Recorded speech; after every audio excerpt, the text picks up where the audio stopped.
Bonjour à tous, j'espère que vous allez bien. Là, aujourd'hui, je vais vous présenter une recette, mais vraiment super méga facile. Ça va être des meringues. Des petites meringues, on me l'avait demandé la dernière fois. Et moi, je vais vous montrer un peu mon astuce de comment je les fais. Et vous allez voir, c'est vraiment facile, ça ne demande pas grand-chose. Donc moi, les jaunes d'œufs, je les garde généralement pour une autre préparation. Donc j'essaye toujours de m'arranger, en avoir besoin, pardon, pour une autre recette. Donc là, c'est pas perdu, pas de gaspillage. Et pour les meringues, il vous faudra 180 g de sucre semoule. Et bah là, j'ai pris 3 œufs. 3 œufs, donc uniquement le blanc, il vous faut.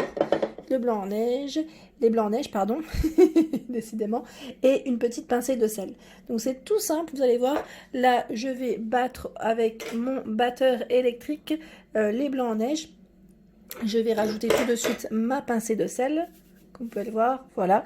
On préchauffe notre four à 100 degrés. Donc si vous avez de la chaleur tournante, mettez-le en chaleur tournante, sinon en haut et en bas. Et on va les laisser cuire, je dirais environ 3/4 d'heure, 1 heure. Tout dépend de votre four en fait, hein. Ça peut être même une demi-heure si vous voulez fondantes ou un peu plus croquantes, ça dépend. Voilà, ça dépend de la cuisson. Donc là c'est parti, je prends mon batteur électrique, je vais fouetter bien mes blancs en neige, pardon, décidément, bien comme il faut. Donc et bien sûr rajouter mon sucre au fur et à mesure, pas en une seule fois. J'ai oublié de vous préciser qu'il vous fallait des œufs, il faudrait qu'ils soient à température ambiante. Donc soit vous les sortez du frais généralement une demi-heure avant, soit en temps normal, vous les laissez à l'extérieur et c'est parfait. Allez, c'est parti.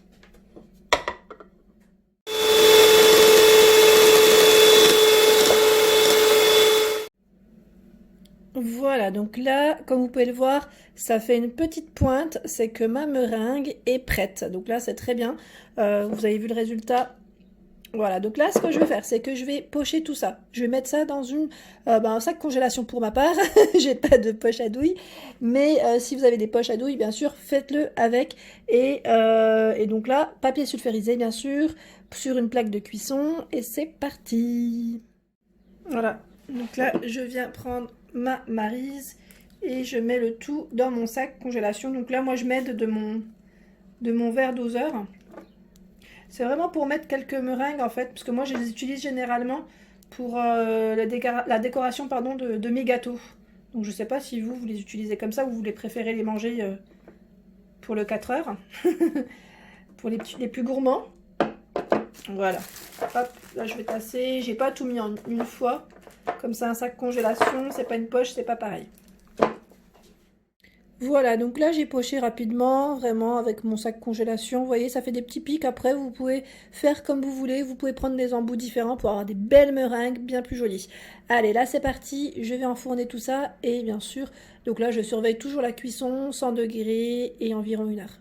Et voilà pour mes meringues. Donc les premières, comme vous pouvez le voir, elles ont été brûlées. Et les secondes, réussies. Ouais, je les ai trop cuites. En fait, je faisais plein de choses en même temps. Et donc forcément, ça a trop cuit.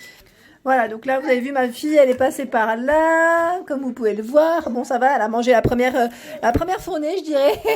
Et donc voilà, donc si ma vidéo vous a plu, n'hésitez pas à liker. Voilà, donc je vous disais, si ma vidéo vous a plu, n'hésitez pas à liker, à partager, à vous abonner à ma chaîne. Ma fille est passée par là, comme vous pouvez le savoir. Je vous fais de gros bisous et je vous dis à très vite.